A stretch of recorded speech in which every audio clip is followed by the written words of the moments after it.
Firefighters are dwarfed by the wall of flames. Fire and rain, too much of one and not enough of the other. Throw in wind and thousands of barrels of bourbon, and there's little anyone can do. I have never seen anything this big. Even one building going is the biggest I'd have ever seen, and now you've got a half a dozen just like it. From above, you can see the full extent of the devastation. What started in one warehouse quickly moved to another, and another, and then to the distillery itself. And when we saw the racks, they call them ricks, collapse and the whiskey start to pour over the hill, and once it ran across the highway, we knew it was going to go.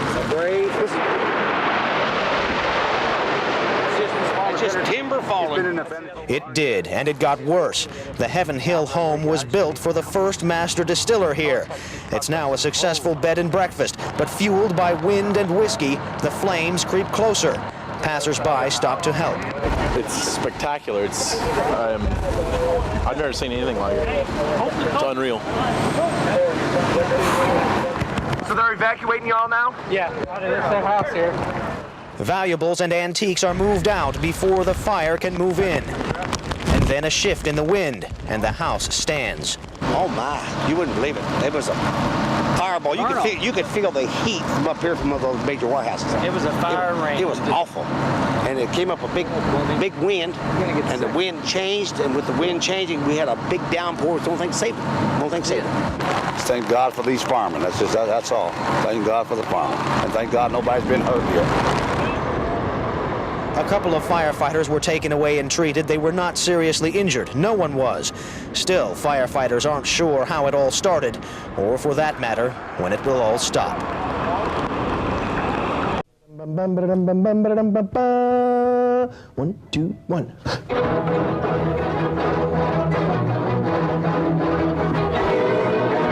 Playing difficult music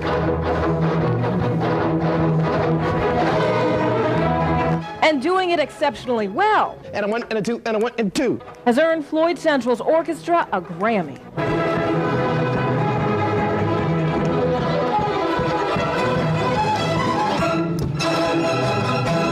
We're pretty good. We've done state stuff and stuff like that, but to be nationally recognized in the Grammys, that's impressive. I've done a lot of hard work, and so has everybody else, and it's finally paying off. Is this a good tempo? Do you like this? These students say they owe it to teacher Doug Elmore, who is no pushover. He pushes you really hard to do the very best that you can, and if you're not up to that level, he'll let you know.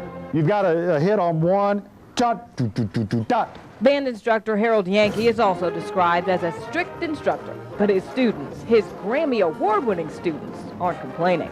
It's nice to know that all the hard work, that you've worked incredibly long hours and practices. A 1, 2. It's great to know that all pays off. Deep breath.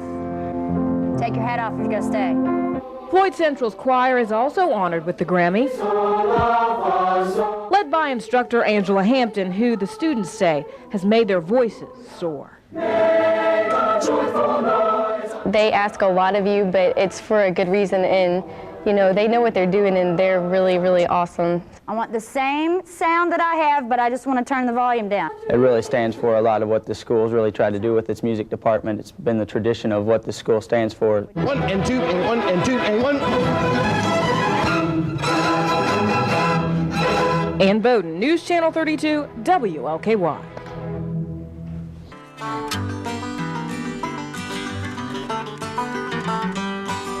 It sounds like something out of a Mark Twain classic. We always talked about when we got out of high school, we was going to build us a raft and go down the river as far as we could go. Of course, back then we thought we could go anywhere as far as we wanted,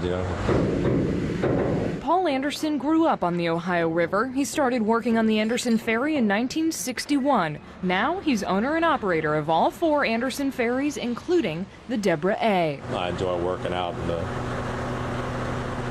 outside rather than being like in a factory or an office or something.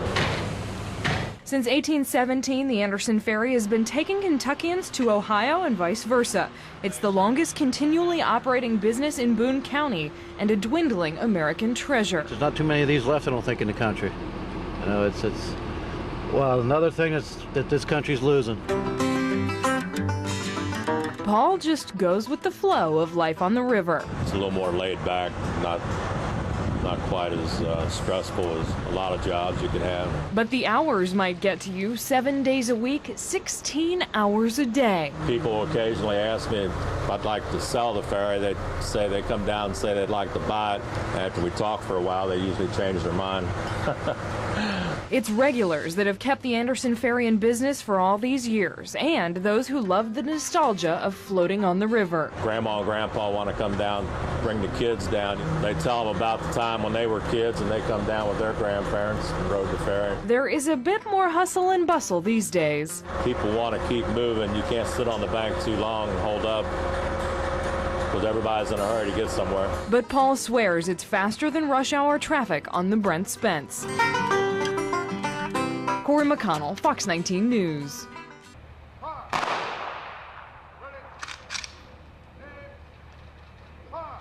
When a soldier goes to his final resting place, you know.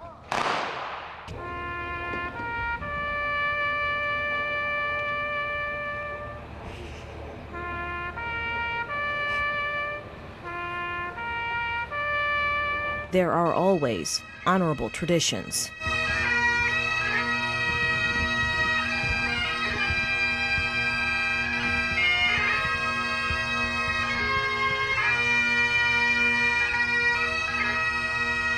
And tears will flow.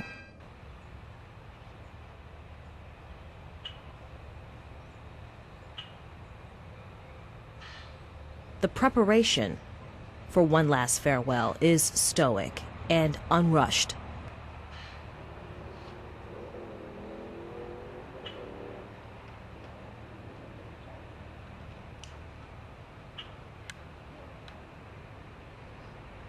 And the silent grieving is deafening.